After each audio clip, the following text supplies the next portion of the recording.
বুদ্ধিজীবীদের মিছিলে অনুমতি দিল কলকাতা হাইকোর্ট।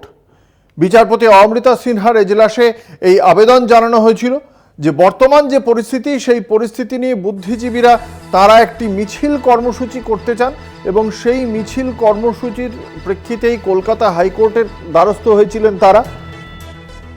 রবীন্দ্র সদন থেকে হাজরা মোড় পর্যন্ত মিছিল করতে চান এবং সেই মিছিল নিয়েই হাইকোর্টের দ্বারস্থ হন তারা। হাইকোর্ট পক্ষ থেকে অনুমোদন দেওয়া হয়েছে মিছিলে। আমরা কথা বলবো, আমাদের সঙ্গে রয়েছেন আমাদের প্রতিনিধি পীযূষ কান্তি নাগ। পীযূষ, কলকাতা হাইকোর্টের কাছে ঠিক আপনাদের জানিয়ে রাখি, আগামী মঙ্গলবার এই মিছিলের অনুমতি চাওয়া হয় বুদ্ধিজীবীদের পক্ষ থেকে।